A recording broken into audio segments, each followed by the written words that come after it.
Il 31 luglio e il 1 agosto l'Abbazia Benedettina di San Michele Arcangelo di Montescaglioso ha accolto la terza edizione dell'evento I Giorni del Benessere, un appuntamento intenso e rigenerante a cura del Centro ARA, discipline bionaturali dedicato a chi desidera ritrovare equilibrio e connessione profonda con se stesso. L'idea è nata nel 2023 perché sentivo la voglia, il desiderio di diffondere le tecniche che pratichiamo anche qui a Montescaglioso, come lo yoga o comunque delle pratiche di discipline olistiche, e quindi mi sono impegnata nell'estate 2023 a proporre la prima edizione dei Giorni del Benessere con questo desiderio, appunto. L'edizione 2025 è all'insegna della crescita.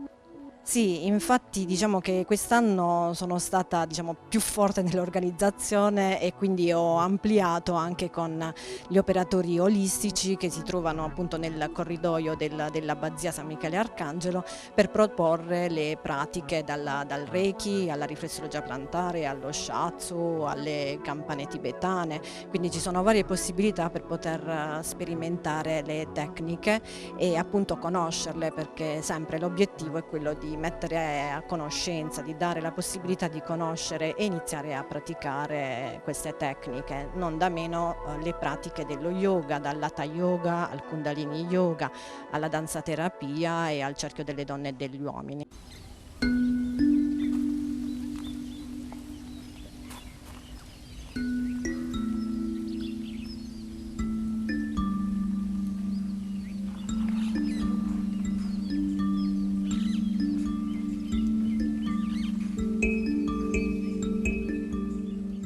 In uno dei luoghi più suggestivi della Basilicata, spiritualità e benessere si sono fusi in un programma che ha unito yoga per rigenerare corpo e mente, momenti informativi per conoscere le piante, discipline olistiche per ripristinare l'equilibrio psicofisico, musica e meditazione. Le oli essenziali sono fondamentalmente il fitocomplesso, ovvero tutte le sostanze che si trovano all'interno di una pianta e portano ognuno i benefici di quella pianta in due sensi: nel senso fitoterapico, quindi quelle peculiarità che la pianta porta come guarigione, ma anche l'informazione antica della pianta, l'energia sottile che appartiene ad ogni pianta alla sua evoluzione. Ho svolto un piccolo percorso olfattivo, intuitivo, dove le persone dovevano riconoscere delle essenze molto comuni e abbiamo ragionato su come riconciliarsi con questo senso spesso misconosciuto che è l'olfatto, che però è il senso che ci guida forse in maniera più totalizzante di tutti gli altri. A guidare i partecipanti sono stati operatori qualificati che con passione e competenza hanno reso accessibili pratiche millenarie, offrendo un'esperienza di benessere autentico e partecipato. Un contatto profondo con sé e quindi aumentare una certa sensibilità per creare un certo tipo di postura. E devo dire che le persone dopo nemmeno un'ora di pratica si sentivano proprio un cambiamento di condizione. Questo veramente per me è stato importantissimo. E invece oggi sono qui con i trattamenti di Meso Shiatsu. E Meso Shiatsu si differenzia dallo Shiatsu tradizionale perché c'è appunto la parte del Meso, che è praticamente un contatto profondo con la vita, cioè non è solo diretto Meso Shiatsu ad eliminare il sintomo oppure il disturbo, ma il messaggio che c'è dietro, che la vita vuol manifestare tramite quel tipo di mal di testa, quel tipo di nervo sciatico, quindi ascoltare quel messaggio profondo che la vita sta chiedendo e quindi anche conoscere un po' più se stesse, aumentare una certa consapevolezza di sé e quindi in modo da potersi manifestare appieno in questa unica vita.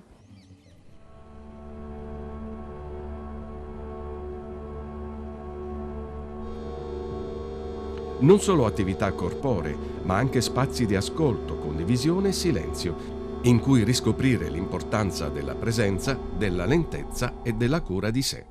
Noi abbiamo condotto un cerchio di donne e uomini e in un momento di condivisione e ascolto, portando un'antica pratica degli indiani d'America che usavano riunirsi nelle tende rosse e discutere dei dolori, dei piaceri, anche delle storie, di antichi saperi, per assaporare la realtà e portare insieme il peso di un estremo dolore. E quindi abbiamo affrontato insieme il sentimento dell'amore, che nasconde anche un po' di odio quando non viene corrisposto o viene tradito, e abbiamo portato tutti i partecipanti a meditare su questi sentimenti in una meditazione narrata da una voce maschile e una voce femminile, sì, romanzata e ispirata al Conte di Montecristo.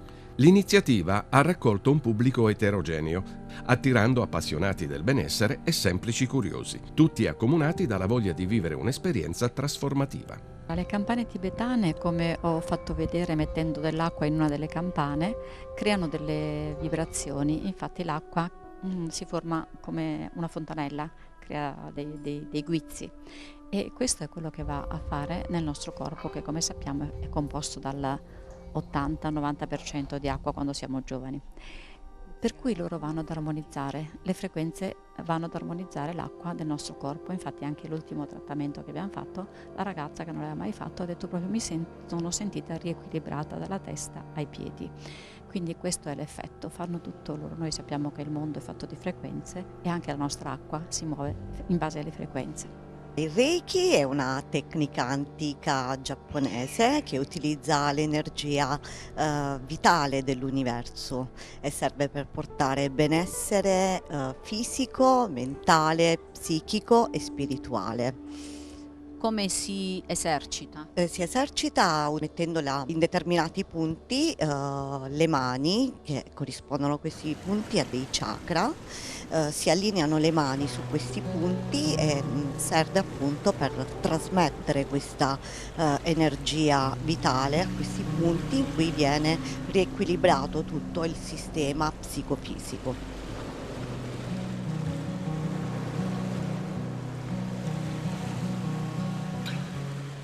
Lo shiatsu è una tecnica orientale e si avvale della medicina tradizionale cinese. Porta un riequilibrio energetico lì dove si crea un disequilibrio, quindi si vanno a trattare tutti i meridiani.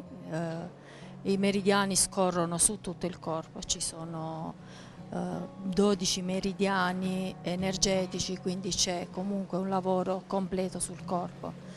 Il trattamento prevede il lavoro su tutto il corpo.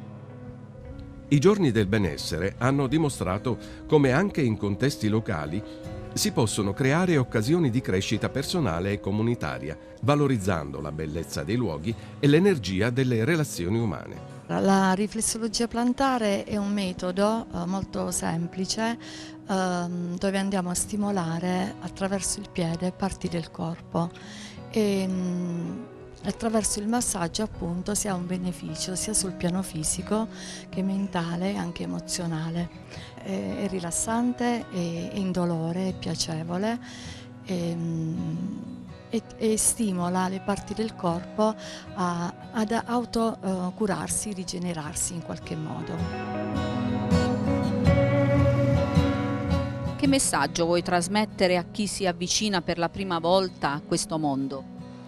Di sperimentare, di non smettere mai di sperimentare, perché questo ci permette di crescere, di capire noi stessi, perché è un continuo evolversi, siamo noi un continuo evolverci, cambiare, non smettere mai di domandarci che cosa vogliamo fare nella vita e di non fermarsi su quello che già sappiamo, ma continuare a farci delle domande e andare sempre avanti. A chiudere l'edizione 2025 è un momento di calma e bellezza che ha unito la meditazione e la musica con Mariella Galasso al pianoforte, accompagnata dalle parole di Michela De Nicola. Un seme che il Centro Ara di Montescaglioso ha piantato, con l'auspicio che sempre più persone possano scegliere il benessere come stile di vita.